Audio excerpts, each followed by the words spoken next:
안녕하세요, 여러분. 오늘은 이제 명나라 정치사에 이어서 청나라 정치사에 대해서 이야기해 보도록 하겠습니다. 지난 시간에 청나라 정치사 한꺼번에 수업을 하려고 했는데 선생님이 두 번을 찍어서 시도했음에도 불구하고 결국엔 실패해서 명나라 정치사만 올렸는데 그래도 길었죠. 1시간 가까이. 이게 듣는 여러분들도 힘드실 것 같고, 저도 이제 녹음하면서 1시간 내내 이게 말하는 것은 이제 둘째 치고, 이거를 이제 용량이 크다 보니까 다시 유튜브에 올리는 시간, 이거를 또 다시 탑재하는데 걸리는 시간, 이게 좀 보통이 아니더라고요. 출석 체크하는 것도 이제, 세계사 같은 경우는 반별로 모두 다르기 때문에 이제 약간의 그런 작업에 이게 힘듦이 있긴 있는데 용량이 크니까 여러분과 제가 모두 다 지금 조금 힘들 것 같아서 큰맘 먹고 오늘은 정치사에 이어서 사회, 경제, 문화 다 하려는 게 원래 목적이었거든요. 근데 오늘은 청나라 정치사만 30분 이내에 끝내는 게 오늘 저의 목표입니다. 30분 이내로. 제발 선생님이 오늘은 과연 할 수 있을지 열심히 노력해 볼게요, 여러분. 들어가기 전에 아무리 우리가 30분 이내 목표라고 해도 이거를 보여주고 싶었어요. 제가 오늘 스승의 날이어가지고 제 은사님한테 선생님이, 저도 이제 은사님이 있겠죠. 그래서 문자를 보냈어요. 선생님 이러이러해요. 뭐 잘 지내세요 했더니 선생님이 이렇게 답장으로, 이게 신문에 오늘 광고가 나왔는데 이 문구가 너무 마음에 들어서 공유하고 싶다고 저한테 이거를 보내주셨어요.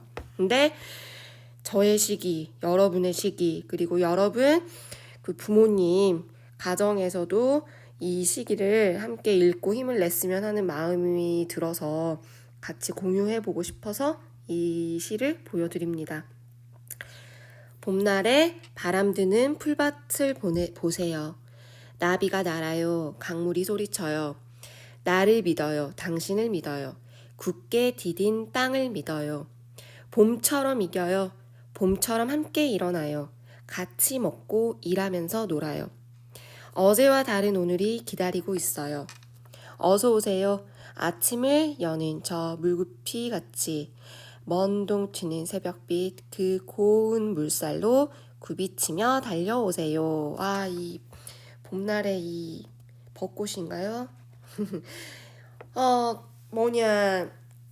부모님들 뿐만 아니라 여러분들도 지금 코로나 등등등 힘든 시기죠. 우리가 봄을 잊지 말고 어제와 다른 오늘이 기다리고 있대요. 힘을 한번 내봅시다, 여러분.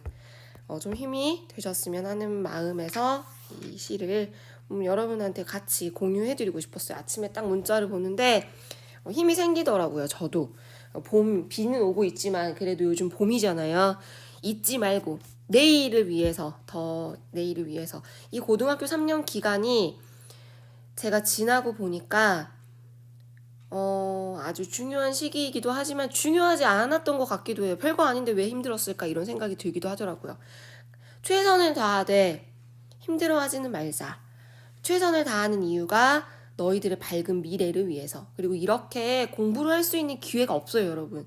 시간이 지나면 일에 치여서 막 삶에 치여서 이렇게 차분히 나를 위해, 오로지 나를 위해 나의 지식의 그 양식을 쌓는, 마음의 양식을 쌓는, 지식을 쌓는 이 기간이 정말 소중한 기간이라는 생각이 나중에 듭니다, 여러분. 그래서 힘내시기 바라고 청나라 들어갑시다.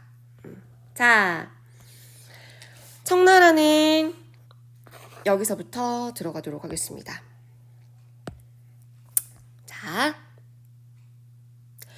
누르하치가 후금을 건국했네요. 1616년에. 청이라는 나라는 17세기부터 20세기까지 존재했던 나라였고 처음부터 청으로 시작했던 건 아니에요. 이 청이라는 나라는 원래 우리가 알고 있는 그 만주족이라고도 하는데 우리가 이전에 역사 시간에 배웠던 민족으로 하면은 여진족을 기억하시면 됩니다. 이 여진족이라는 이 나라가 다시 한번 힘을 모아서 나라를 건국해요. 그래서 금이라는 나라를 세우는 겁니다. 이전에 존재했던 금과 구별하기 위해서 뒤에 후자를 붙여줘서 후금. 누가 세우느냐? 누르하치라는 이 인물이 세웁니다. 그래서 후금을 건국하고 이제 그때가 이제 1616년이었어요. 그러니까 이 연도는 사실은 원래 중국에서는 명이라는 나라가 존재했던 시기죠. 명이 지금 어떤 시기였냐? 이렇게 어지러운 시기였어요. 어지러운 시기. 지난 시간에 우리가 기억하시죠, 여러분? 북로남의 위기뿐만 아니라 임진왜란까지 지원을 해주는 그런 시기였죠. 임진왜란이라고 하면은 여러분 1592년이에요. 그죠? 그러니까 이제 이때 우리나라에서는 임진왜란이 터졌는데 명나라가 우리나라 그 조선에게 이런 임진왜란을 지원해주면서 더욱더 재정적으로 위기가 찾아오고 세금 문제, 기근 문제 있으면서 명나라가 서서히 쇠퇴하고 있었던 그 시기에 여진족은 점점 성장을 하면서 결국에 1616년에 이렇게 후금을 건국하게 됐던 겁니다, 여러분. 자, 누르하치가 후금을 건국하고 나서 이제 기억할 만한 것으로는 뭐가 있냐면 팔기군이라는 것을 이제 조직을 해요. 팔기군은 뭐냐면 8군단 이렇게 8개의 깃발로 했다라고 해서 팔기군인데 소속되어 있는 병사들을 이제 팔기병 이렇게 표현을 하는 겁니다. 그래서 팔기군이라는 것은 무엇이냐? 만주족 사회를 군사적으로 재편해서 만든 조직을 팔기군 이렇게 표현을 합니다. 그래서 죄송해요. 그래서 깃발이 8개라고 해서 팔기군인데 깃발의 색깔이 사실은 4개예요. 4개. 홍색, 황색, 남색, 백색. 그래서 그 다음에 이제 또 다시 양자를 붙여서 양홍, 양황, 양남, 양백 이렇게 해서 이제 8개, 색깔은 4개지만 8개의 깃발이라고 해서 팔기군, 그래서 사회를 군사적으로 재편했다, 팔기군이라고 그렇게 기억을 하시면 됩니다. 후에 이 팔기군은 이제 지금 이렇게 조직을 한 이후에 여기 안에는 몽골족뿐만 아니라 그리고 한족까지도 다수, 여진족뿐만 아니라 몽골, 한족까지 다수 포함이 됐다라고 그 정도 기억하시면 됩니다. 자, 누르하치는 그냥 건국했대, 그리고 팔기군 조직했대, 이 정도만 기억하고 넘어가시면 될 것 같아요, 여러분. 그 다음에 이제 등장하는 인물이 바로 홍타이지, 순치제인데 여기 나오는 여러분 이제 청을 이제 배우면서 여기 나오는 이 왕들은요, 여러분 청이라는 나라를 세우는데 기틀을 다졌던 왕 정도로만 기억하시면 돼요. 그냥 이야기 흐름으로 넘겨서 들으시면 되고 가볍게 들으시면 되고 우리가 중점적으로 배울 왕들은 바로 이 세 왕들입니다, 여러분. 이 세 왕들. 강희제, 옹정제, 걸륭제. 왜냐면 전성기 때 황제거든요. 전성기 때 황제이기 때문에. 그래서 지금 선생님이 말하는 지금 누르하치부터 해서 홍타이지, 순치제는 가볍게 청나라의 기틀을 다진 황제들이구나, 이 정도만 기억하시면 돼요, 여러분. 자, 그러면 홍타이지는 누구냐? 사실은 우리나라 역사에서 많이 등장하는 왕이에요. 태종으로 유명한 우리나라에게 대단한 굴욕을 남겨줬던 왕입니다. 어떤 굴욕을 남겨줬냐? 바로 삼전도의 굴욕, 남한산성. 영화 보신 분들은 그 엄청 멋있게 등장하잖아요.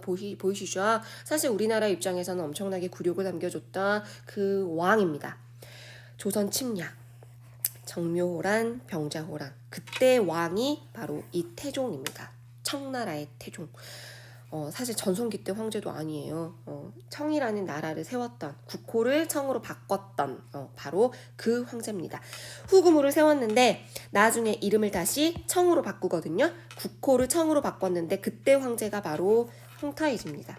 자, 그러면 연도 감각이 조금 있어야 되니까 봅시다. 정묘호란은 언제 터졌어요, 여러분? 1627년에 터졌어요. 병자호란은 1636년에 터졌습니다. 27년, 36년이거든요. 그래서 1627년에 병자호란 터진 그 해에 바로 청이라고 국호도 바꾼 겁니다. 그래서 청나라 홍타이지 국호 변경 조선을 침략했던 황제다. 이 정도 기억하시면 될 것 같아요. 그 다음에 넘어가겠습니다. 순치제. 순치제는 지난 시간에 명나라 멸망할 때 언급했던 황제예요. 바로 명나라의 베이징에 입성한 인물이다 라고 보시면 되겠죠. 그러니까 청이라는 이 후금을 세운 이후에 누르하치가 후금을 세웠어요. 이름을 청으로 바꿨어요. 급기야 순치제 때 중원으로 들어오게 됩니다. 베이징 입성, 바로 근 황제가 순치제예요. 알겠죠? 근데 여기서 이제 우리가 조금 더 기억을 해야 될 것이 이 순치제 때 베이징을 입성한 것도 중요하지만 멸망을 확실히 이자성의 난으로 지금 베이징이 멸망해 있던 이 베이징에 어떤 명분으로 들어갔어요? 이자성으로부터 멸망한 명나라를 구원해 주겠다라는 명분으로 이 청나라가 베이징에 들어갔거든요. 그죠? 그런데 들어갈 때 이것에 대해서 협조해준 3명의 한족 장수가 있었어요. 그렇죠. 기억나시죠, 여러분? 한족 장수가 3명이 있었는데 대표적으로 누가 있었어요? 오삼계라는 인물이 있었죠. 그리고 3명의 황제 있었죠. 바로 이들에게 대가로 어떤 지역을 주었어요? 3번이라는 지역을 이제 하사라고 하긴 좀 그렇고, 그 지역을 그대로 너희들이 다스려라. 그 지역의 정치적인, 행정적인, 군사적인 이런 권한을 주었는데 그 지역이 바로 3번 지역이었죠. 3번을 형성하게 되었죠. 협조해준 대가로 3번을 하사했어요. 지도도 선생님이 보여드렸었죠. 중국의 이 아래쪽 광동성이랄지 뭐 이런 아래쪽에 성을 하사했다라는 이야기를 선생님이 지난 시간에 한 바가 있어요. 그래서 이 3번이 이제 결국에는 초반에는 고마운 존재죠. 이 한족 장수들이 3번을 그랬으니까 3번도 준 거죠. 한족에게. 그런데 시간이 지나면 지날수록 여러분들이 예상한 것대로 지난 시간에 이야기했던 것대로 이들이 서서히 청나라 입장에서는 위협적인 존재가 됩니다. 한족이라는 이 세력에게 계속해서 정치적 정치, 군사 이런 실권을 행정구역을 주었다라는 것은 대단히 위협적인 일이거든요. 그래서 결국에 나중에 이제 이 3번의 난을 지나가게 됩니다. 이 이야기는 강의제 때 더 가서 하도록 하겠습니다. 그래서 이렇게 3명의 황제는 이 정도로 기억을 하시면 됩니다. 알겠죠, 여러분? 청나라, 누르하치, 후금 건국, 팔기군 조지, 홍타이지, 청, 국호 변경, 순치제, 드디어 베이징 입성, 이 정도 기억하시면 됩니다. 여러분 아시겠죠? 자, 그럼 이제 전성기 때 황제 3명의 황제 들어가도록 하겠습니다. 자, 먼저 강의제부터 우리가 배우도록 하겠어요. 자, 계속해서 그 이야기 하겠습니다. 3번의 난을 어떻게 했다라고 해요? 진압했다라고 하죠. 그래서 그 이야기가 방금 전에 한 이야기와 이제 맞물려서 그 3번의 난을 급기야 이제 드디어 진압하게 됩니다. 지도를 볼까요, 여러분? 지도를 볼까요?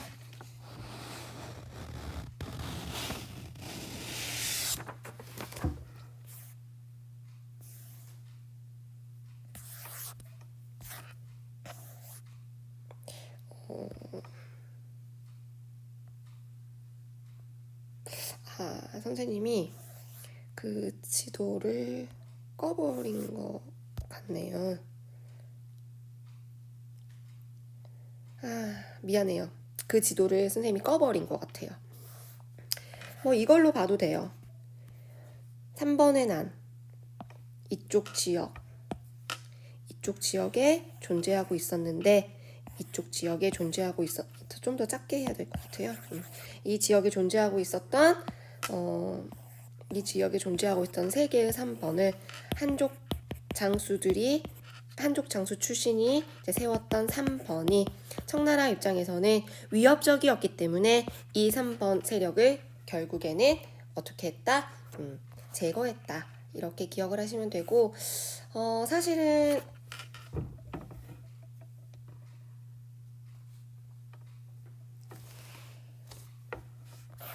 이 강희제가 제일 먼저 3번 철폐를 단행했던 시기가 사실은 1673년이에요.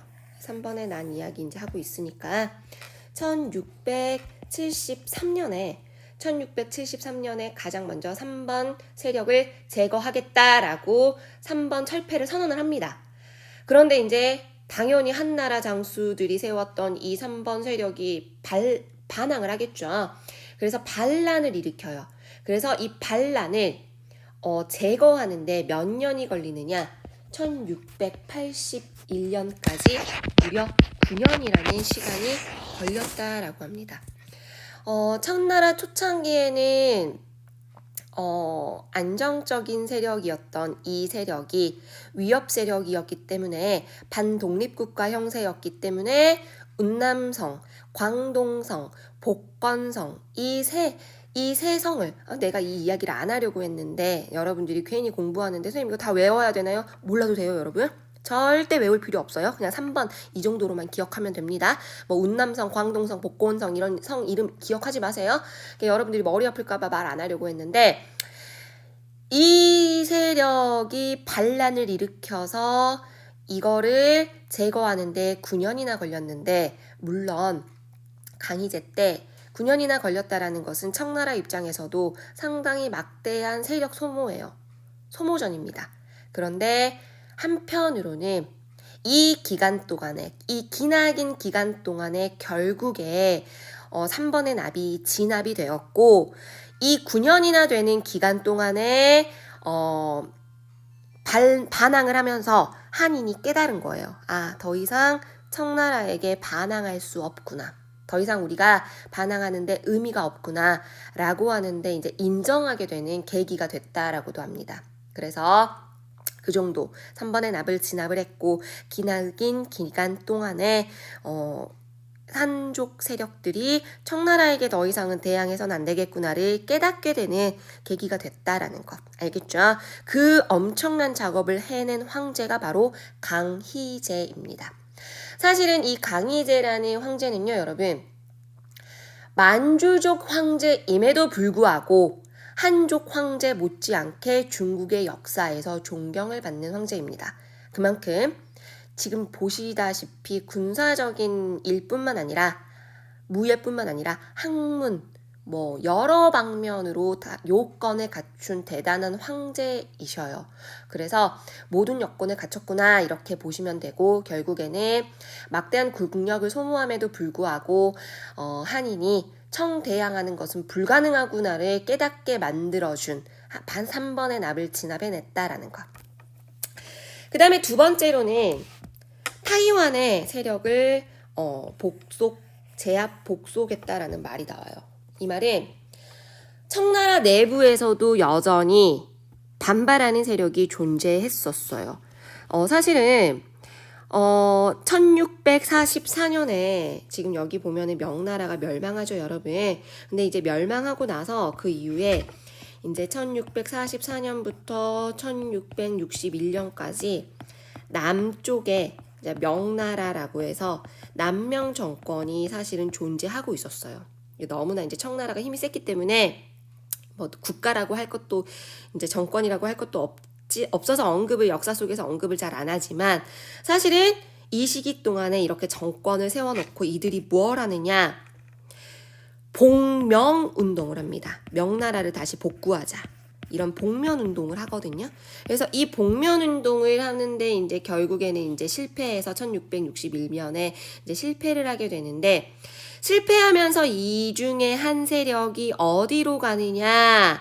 대만으로 가게 돼요. 대만으로. 이제 그 중에 이제 이 대만으로 간 세력이 바로 이제 정성공 세력이라고 이제 보시면 되는데, 정씨 세력인데, 이 정성공 세력이 남쪽에, 아니 대만 쪽으로 가서 계속해서 반청 복면 운동을 해요.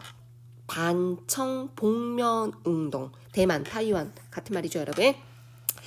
그런데 그 반청 세력을 결국에 이 강희제 때 완전히 제압합니다. 완전히 평정해요. 그때가 이제 1683년인데, 1683년인데, 결국에는 3번의 납도 진압했고, 반청 복면운동을 계속해서 전개했던 타이완으로 넘어갔던 그 세력까지 복속을 하면서 강희제 때 완전히 반청 세력을 정리했다 보시면 됩니다. 그래서 반청 세력 정리, 반청 정리 이렇게 보시면 돼요. 알겠죠? 그래서 타이완까지도 정리했다. 그래서 여기서 이제 조금 더 심화된 이야기를 하자면, 귀 막아도 됩니다. 이 이야기는 여러분 심화된 이야기예요. 해금령을 해제했다라고 보시면 돼요. 그럼 뭐냐 이게? 해금령.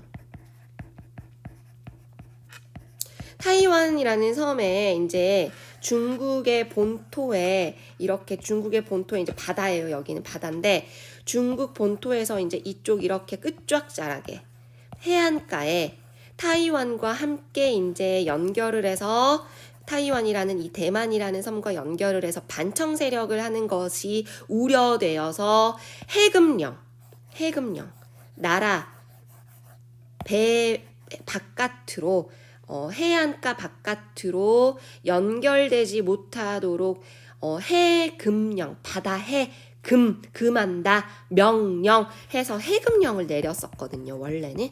그런데 이제 어때요? 우려되던 타이완 세력이 제압이 됐기 때문에 이 해금령을 해제하게 됩니다. 그래서 이제 상인들이, 청나라 상인들이 어때요? 활발하게 해안가에서 이제 진출을 하게 되는 거예요. 그래서 해금령이 이제 천계령이라고도 하는데, 청상인이 진출하면서 대표적으로 일본의 나가사키 지역으로 많이 가게 됩니다. 이 지역으로. 그래서 일본의 역사 이야기할 때 나오기 때문에 제가 이제 언급을 한 거예요. 그래서 타이완 반청 세력이 제압되면서 해금령이 해제되었고, 그래서 청나라 상인이 진출하면서 나가사키로 특히 확산되었다, 진출을 했다, 이런 이야기. 알겠죠? 자, 그 다음에 이제 네르친스크 조약 이야기는 이제 좀 중요해요, 여러분. 청나라 역사에서도 중요하지만 유럽사에서도 중요하거든요. 자, 러시아가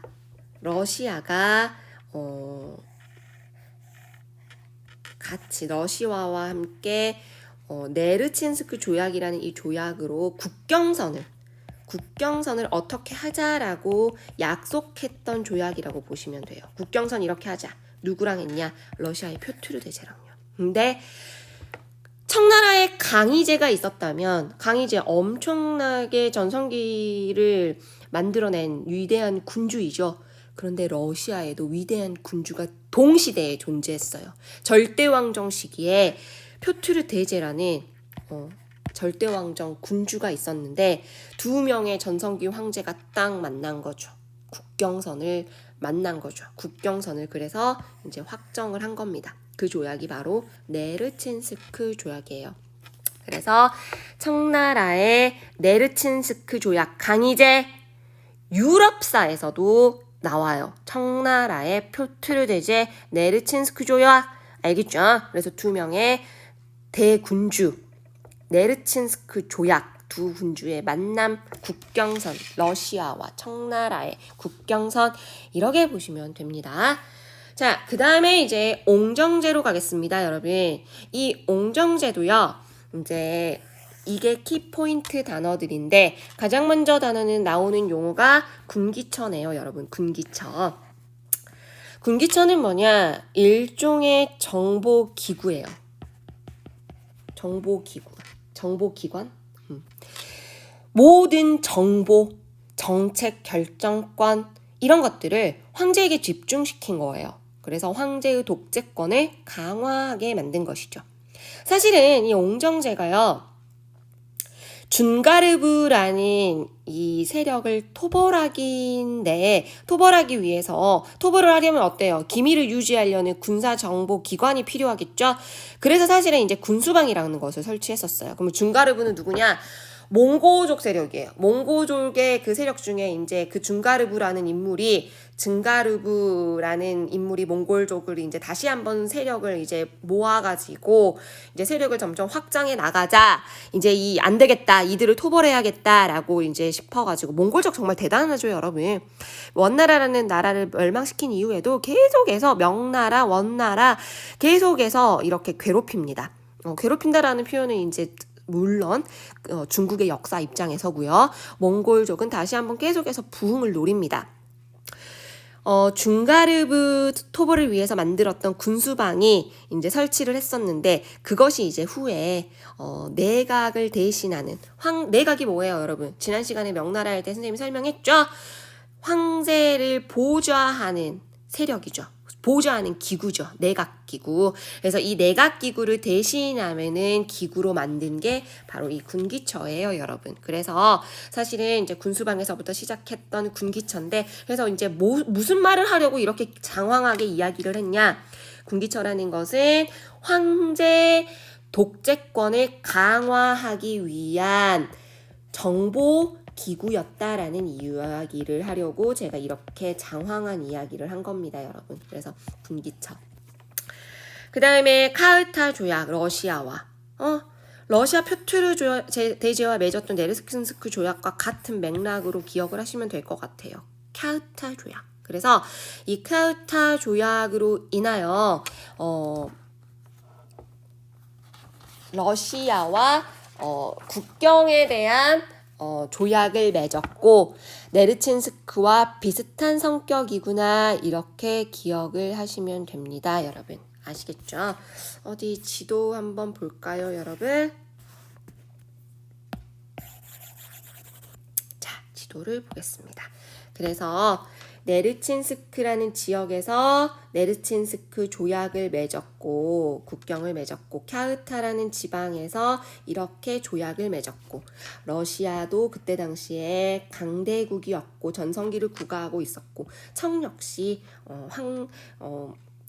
네르친스크 조약을 맺을 때의 강희제 그리고 캬흐타 조약을 맺을 때의 옹정제 그래서 이렇게 이런 러시아와의 조약으로 인하여 국경선을 만들었다. 지금 여기 지도는 이제 57페이지에 나와 있는 지도이고 여러분들이 보다시피 최대 영역을 이제 보시면 최대 영역이라고 보시면 됩니다.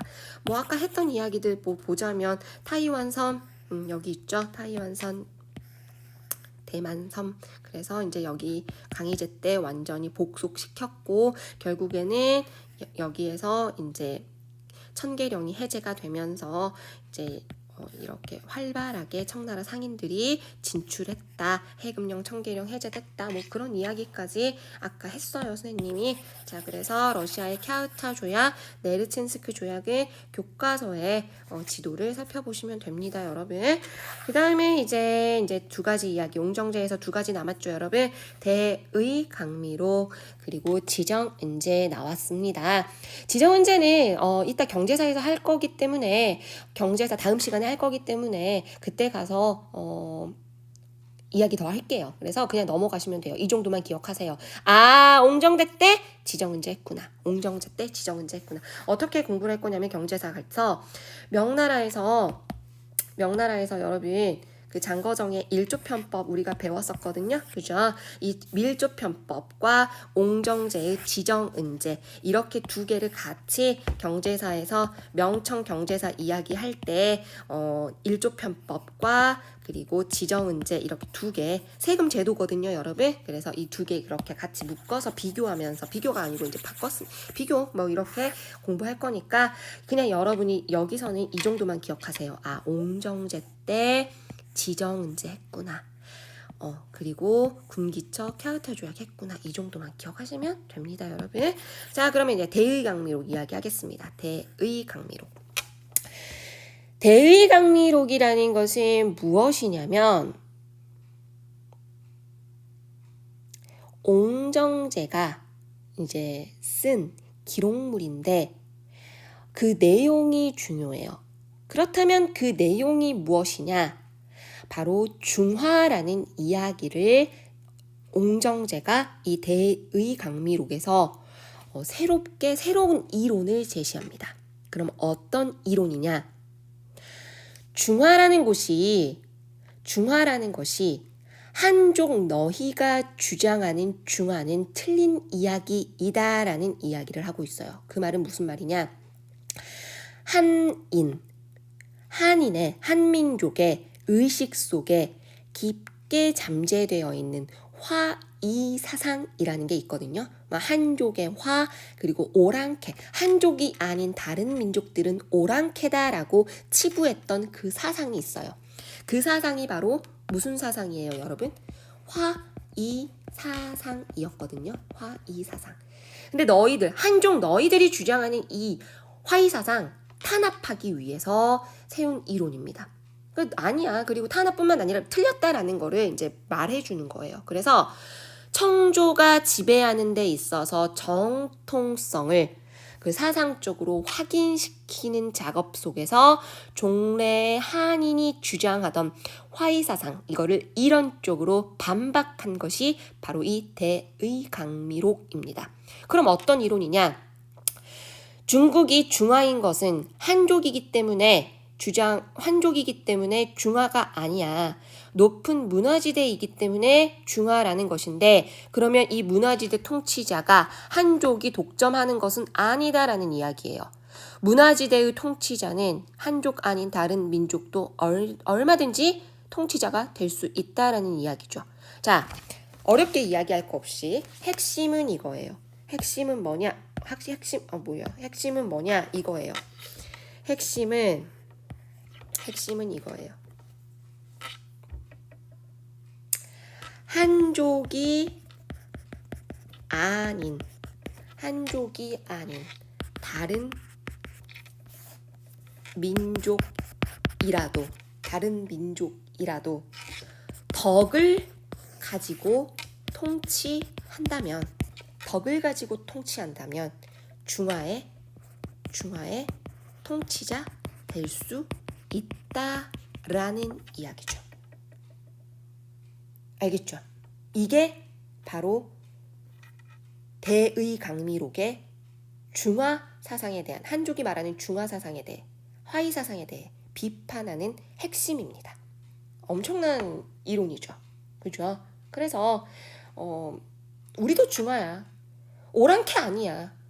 한족 너희가 중화 아니고 우리가 오랑캐 아니고 우리도 중화다, 이런 이야기 하고 있는 겁니다. 알겠죠? 그래서 옹정제 대의강미록 중요하게 기억하시면 됩니다.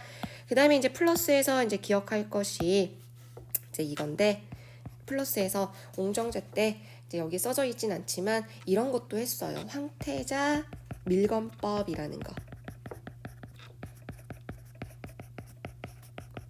이제 이거는 청나라 특유의 왕위 계승제라고 보시면 됩니다. 너무나 역사 속에서 보면은 이 왕위를 계승하는 작업 속에서 피비린내 나는 사건도 많았고, 그리고 그걸로 인해서 당파 싸움도 많았고, 우리나라 역사 속에서도 그런 사건들은 존재하잖아요. 그래서 이거를 사전에 차단시킨 거예요. 황제가 죽기 직전까지 황제가 지명한 이 황태자를 개봉해 볼 수 없는 거예요. 죽고 나서 이제 황태자를 공개하는, 그래서 황태자 밀검법이라는 청나라 특유의 이렇게 말이 막 헛나와요. 미안합니다. 청나라 특유의 왕위 계승제였다라는 거, 이 정도까지. 이게 바로 옹정제입니다, 여러분. 자, 옹정제 이거 기억하세요. 자, 그 다음에 이제 걸륭제로 가겠습니다. 여러분. 자, 걸륭제는 청나라 지도에서 최대 판도를 만들어낸 인물이라고 보시면 돼요. 그러니까 청나라 영토가 결국에 오늘날 중국의 영토와 가장 비슷해진 그런 시기이다, 그렇게 보시면 되는데, 그때 이제 나온 게 이제 신장 위구르, 몽골 완전히 이제 정복했고요. 그 다음에 이제 타이완은 이제 이전에 정복을 했었고, 그 다음에 신장 위구르, 여기에 이제 신장이 나오는데 주변 지역에 대한 정복 활동을 계속해서 몽골, 타이완, 티베트, 신장을 포함한 오늘날 중국 영토의 대부분을 이제 이때 이제 확보했다. 최대 영토를 만들어냈다. 이렇게 보시면 되겠습니다. 여러분, 이렇게 보시면 되겠습니다. 그래서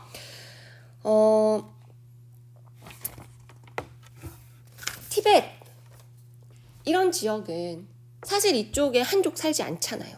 지금도. 그래서 일종의 무력을 통해서 영토를 유지하고 있는 것이 현재의 중국이죠. 계속해서 그래서 지금 역시 유혈 충돌이 계속 일어나고 있고, 왜냐 티베트 입장에서는 분리 독립하고 싶죠. 왜? 정체성이 다르거든요. 지금의 중국이랑은 종교적으로나 민족적으로나 언어적으로나 자기들은 독립을 하고 싶어요. 독립국가를 이루고 싶어요. 그런데 중국이 놔주질 않죠. 그래서 대단히 무섭게 진압을 지금 현재도 역시 잡아두고 있다라는 거. 슬픈 일이죠. 그리고 이제 타이완도 중국은 자기네 나라라고 여전히 생각할지 모르지만 티베트, 타이완. 그다음에 몽골은 지금 현재 이제 나라가 따로 떨어져 나갔죠. 근데 이제 이때 당시에는 청나라 내부에 들어와 있었던. 그다음에 연해주 지역 러시아에게 나중에 이제 떼내주게 되는데 이제 아편 전쟁 거치면서 이제 어쨌든 지금의 역사와는 이제 조금 다르긴 하지만 어쨌든 이 모든 지역을 정복을 한 최대 판도를 이룬 시기가 걸륭제 시기라는 거. 이제 걸륭제 시기라는 거. 그래서 지도상에서의 전성기, 지도상에서의. 이제 이 전성기, 이 걸륭제 때의 그 가장 중요한 작업이 바로 이 사고전서 편찬입니다. 지우고 이야기하자. 사고전서. 그럼 이 사고전서는 뭐냐면 지금까지 기존에 발간되었던 책들을 모두 모아서 경, 사, 자, 집 이렇게 분류해서 정리를 했어요. 경, 사, 자, 집. 그럼 이거는 뭐냐? 경은 경전들, 사는 역사들.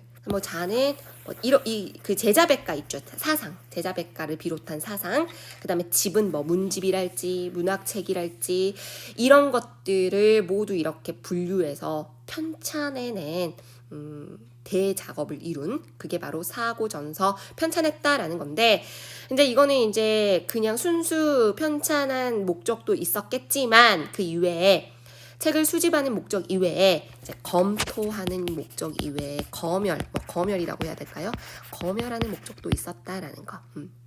이렇게 보시면 되겠습니다. 자, 그리고 이때 어떤 일이 있었냐면요. 맥카트니 사절단이 방문했어요. 이게 영국에서 이제 들어온 사절단인데, 이제 영국에서 이들이 와가지고, 우리, 개항해주세요. 이제 1792년에 왔는데, 우리 개항해주세요. 영국이 무역 확대합시다. 무역 확대를 요구합니다. 그런데, 걸륭제가 거절해요. 너희 거절합니다. 이러면서. 그래서 이제 거절을 하게 되는데, 이 정도 기억을 하시면 이제 되겠습니다.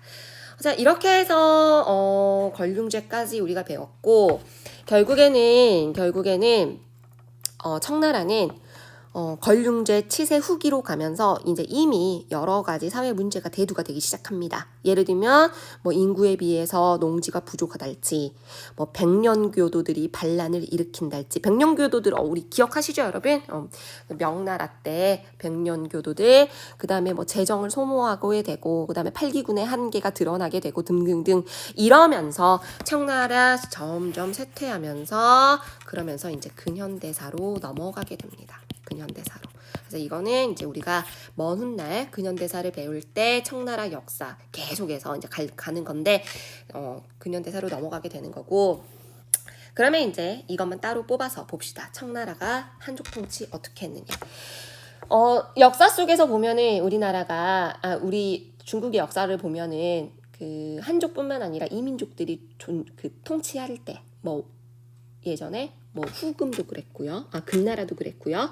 그 다음에 몽골족, 원나라도 그랬고요.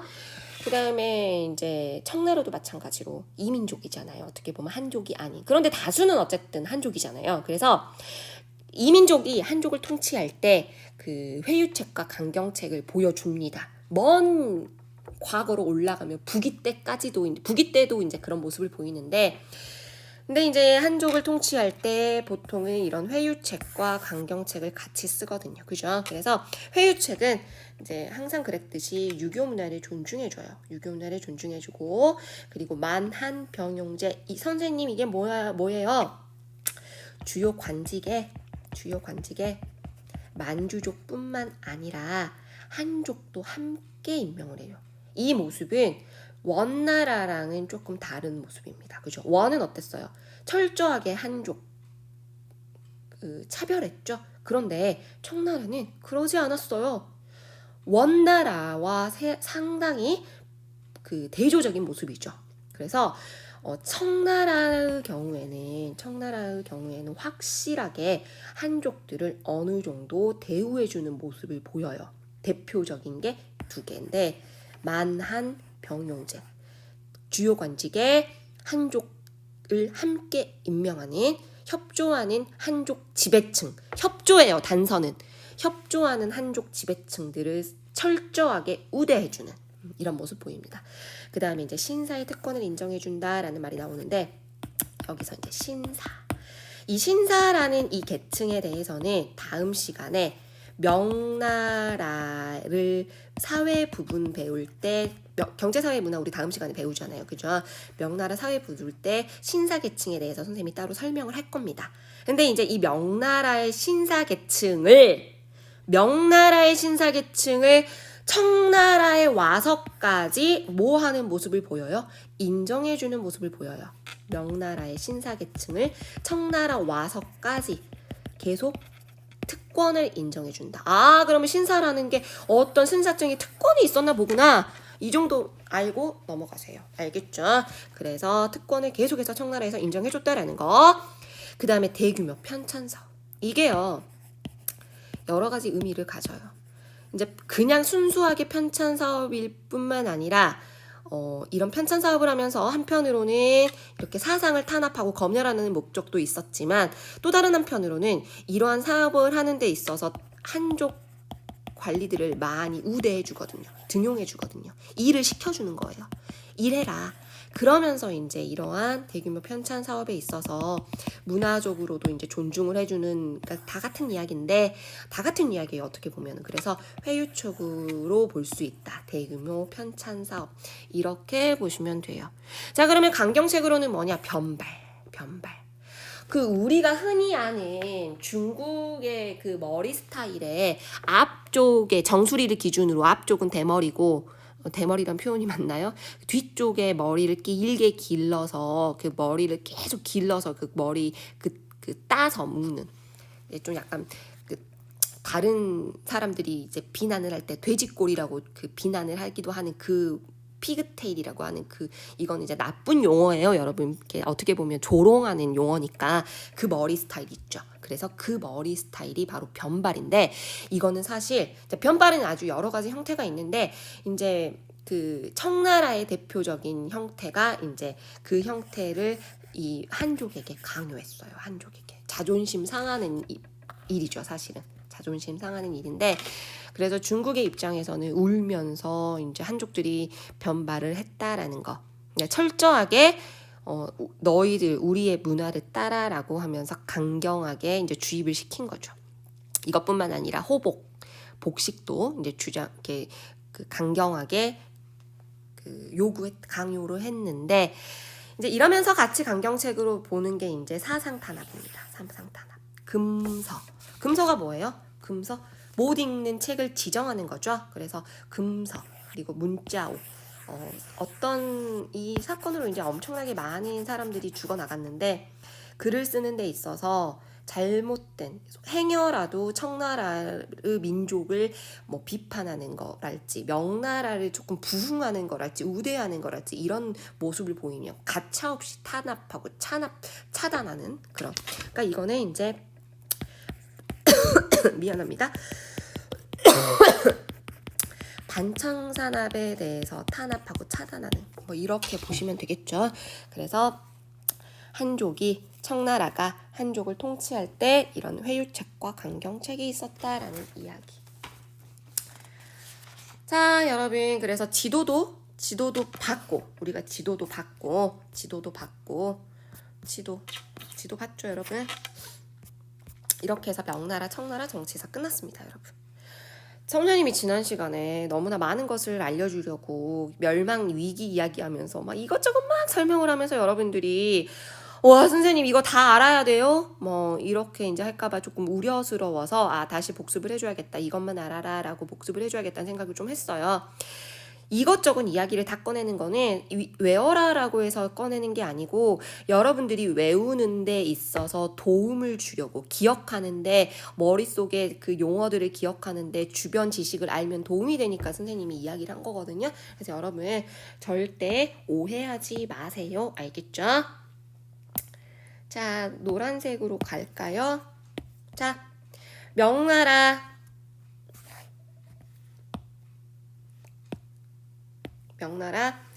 14세기부터 17세기까지 존재했던 나라고 한족이 세운 나라고 청나라 17세기부터 이제 계속해서 20세기까지 근현대사로 가는 그 역사입니다. 우리 정치사 지금 배우고 있고요. 지난 시간에 명나라 정치 배웠고 여기서 기억해야 될 황제는 홍무제, 영락제 이 정도만 기억하라고 했어요. 홍무제 나라 세운 왕이죠. 그래서 수도 난징에 세웠고 영락제 때 베이징으로 천도합니다. 천도하는 이유 기억하라고 했습니다. 그 다음에 홍무제 때는 3개 기억하라고 했어요. 이갑제, 부역광책, 어린도책 그죠? 그리고 영락제는 여기서 가장 중요하게 알아두셔야 될 용어가 정화의 항해, 원정이라고 했어요. 그죠? 이것에 의, 조공학 때 화교의 기원이 되었다 이 이야기했죠. 두둥. 그런데 이때 이제 위기가 찾아옵니다. 북쪽에서는 몽골족이, 남쪽에서는 외가, 북로남해의 위기 속에 내부적으로는 환관이 득세하기 시작합니다. 위기가 찾아온 거죠.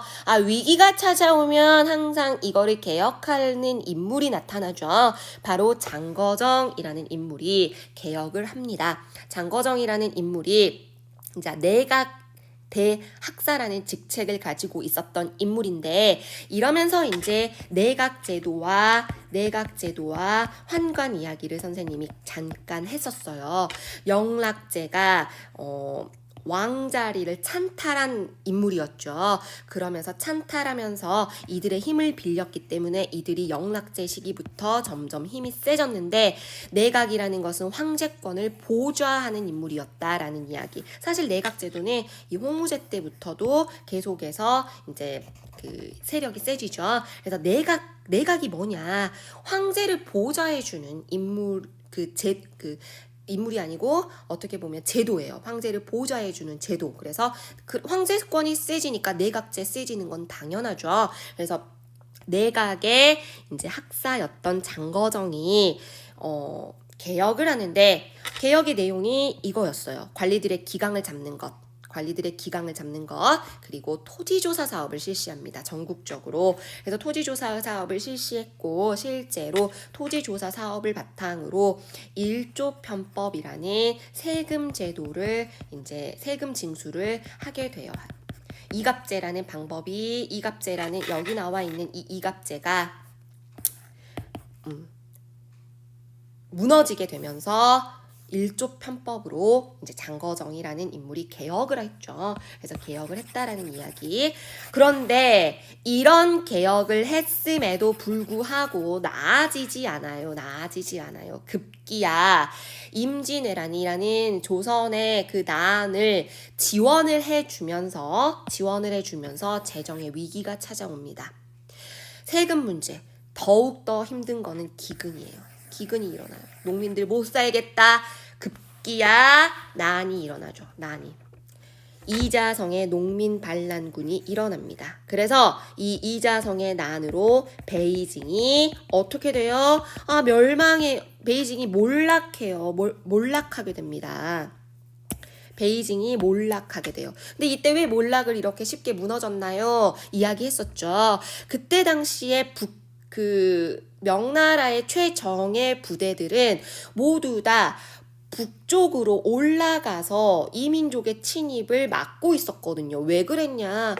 북쪽에서 이제 북로남의 위기이기 때문에 그런 것도 있었고, 한편으로는 여진족도 막 성장하고 있었고, 그래서 그 국경의 최전선으로 정예부대들은 모두 올라가 있었기 때문에 베이징을 지키고 있었던 부대들은 소위 말하는 예비군들이었거든요. 그래서 쉽게 이자성의 농민군들이 몰락시킬 수 있었다라는 이야기까지 했어요. 근데 이제 그때 몰락당한 이후에 국호르 대순이라고 하면서 잠시 이제 나라를 세우기도 했으나 바로 누가 다 바로 진압을 하죠.